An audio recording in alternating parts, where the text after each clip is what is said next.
Weimar Germany, November 1923. A loaf of bread costs 200 billion marks. Your life savings, if you held it in marks, buys nothing.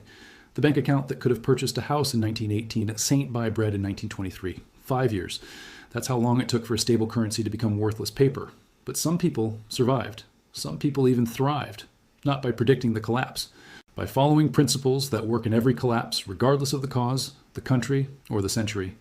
Argentina, 2001. The peso is frozen. Banks close. You can't access your deposits.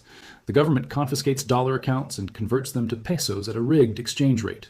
You lose 66% of your savings overnight, but some people survived. They followed the same principles people followed in Weimar, in Rome, in every collapse. America, 2025.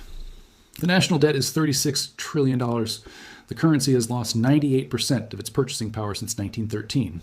The Federal Reserve created $5 trillion in 2 years. The system is following the exact same pattern that preceded every currency collapse in history.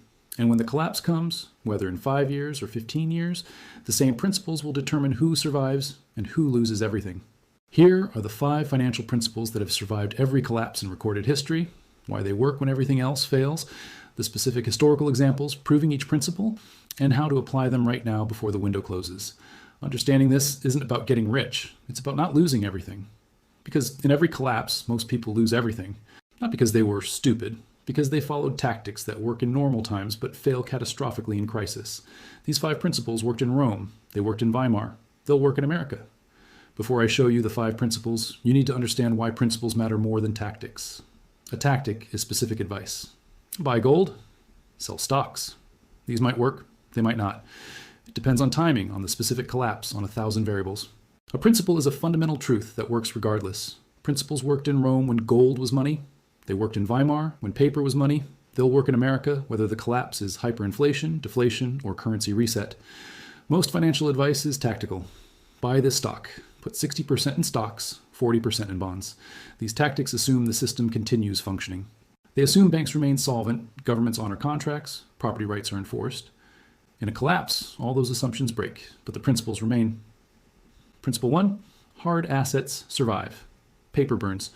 When currency collapses, when governments default, when the financial system breaks, physical assets retain value because they're real. Paper assets, anything that's a claim on something else, go to zero because the claim becomes unenforceable.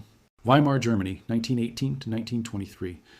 If you held 100,000 marks in a bank account in 1918, you were wealthy. By 1923, that 100,000 marks couldn't buy a loaf of bread. The currency inflated into worthlessness, paper wealth vaporized. But people who owned hard assets, land, buildings, factories,